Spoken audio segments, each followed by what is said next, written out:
Дін мен зайыр мемлекет деген арадағы шекара қай жерде тоқтайды? Дінсіз қоғам болмайды. Зайырлық бұл ішінде адамның ақыл, ой, сана, сенім, еркіндіктерінің барлығына мүмкіндікті мейлінше жасай отырып, соның ортасында керемет бір алтын көпір жасап, өгізде өлмейтін, арбада сынбайтын әдемі бір гармониялы орта қалыптастырған жүйе. Зайырлық. Зайырлықтың бүгінгі нәтижесін, керемет пайдасын батыс көріп отыр. Өркениетке ұмтылып жатыр, ғылым артып жатыр, ізденістер деген тоқтаусыз кетіп жатыр.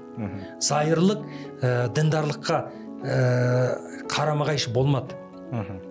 Оны есігін тас түйнек жауып тастамады. Бірақ зайырлық барлығын ешкімді ала аламайтын, сенгенді де, сенбегенді де, жағы дінде де, дінсізді де ешкімді бірін-біріне жағы қарама-қайшылық жасап, ортасында бір не жасамай, әдемі бір жолын қалыптастырды. Сондықтан зайырлық бұл қазіргі 21 ғасырдағы бірден бір дүние жүзіне әлемге керекті дүние. Оны тіпті үзілді кесілді діни атауымен мемлекетпіз деп өзін таныстырған мемлекеттердің өздері де сол жүйеге өтіп жатыр. Бұл өте керемет. Өте керемет. Адам еркіндігі. Адам еркіндігі. Ислам да сондай. Дінде зорлық жоқ. Расулуллаға аят түсті. Ла икраха фиддин. Дінде зорлық жоқ. Зорлап келген діндар болмайды. Мұсылман болмайды. Сен қызықтырам деп үндемей ақ қой, болмайды. Олай жасама. Сен барын айт қой. Бірақ ол осы түйсігінің санасының астарына өтіп, бойына сіңіп жетілем дегенше біреуге 10 күн керек, біреуге 10 жыл керек. Біреуге 1 күнде жетеді, біреуге 1 жылда жетеді. Тура сол секілді. Осы кезге келген уақытта ол өзі іштен шығады. Айтады ғой, істің көзін таппай жүрміз. Мен айтамын да, істің көзін табу үшін әуелі күштің көзін табу керек. Күшті қайдан аламыз? Күшті іштен аламыз. Қазақ айтады, іш кетті, күш кетті дейді.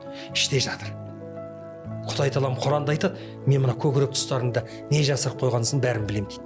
Соның бәрін осы ақтарылып ашылатын күндерде мен барлығын білем дейді. Осы секілді жан, рух, жүрек, бізге бағынбайтын бүкіл сезімдер осы көкірек тұста жатыр. Және мысалы адам бір қалыпты дейміз ғой. Түбінде жүректің атауы бір қалып. Бір қалыпты, айнымайды, өзгермейді. Адамның жүрегін білем десең, қалбын көр. Бір қалыпты келе жатқан болса, демек жүрек түзу. Кішкене жұдырықтай ғана ет бұзылса, бүкіл адамның барлық жері бұзылады дейді. Сол аман сау болатын болса, барлық жері сау дейді. Демек сол рухтың да, жанның да, тәннің да керемет осы өзінің қайнар көзі болған жағы адамның ішкі жан дүниесі толық қабылдаған кезде барып ол имандылыққа келеді. Сондықтан иман дегеніміз ақылмен Алланы танып, тілмен айтып, жүрекпен бекіту. Ақылмен танысаң да, тіліңмен айтсаң да, жүрек бекітпесе кешіресіз. Келген жоқ сәл.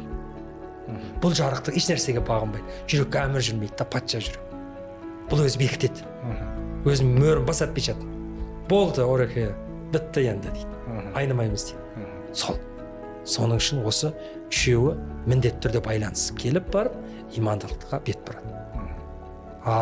Сол секілді адамға діни сенім еркіндігіне мүмкіндік берген зайырлы қоғам діндарлыққа қайшы келіп отырған жоқ.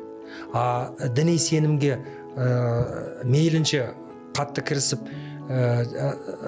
ұстанып отырған орта жағы зайырлықты мансұқтап жоққа шығару болмау керек. Бұл біздің бірінші орында Аллаға шүкір еркіндіктің, теңдіктің арқасына жеткен жетістігіміз. Аллаға шүкір біздің елімізде барлық мүмкіндік жасады. Алхамдулилля. Сол үшін осы зайырлыққа жете алмайды.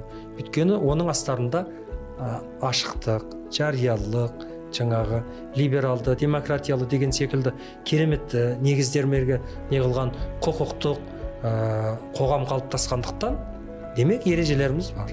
Бұл соған жүгінеміз. Оның ақ қарасын ашып беретін қазыларымыз бар.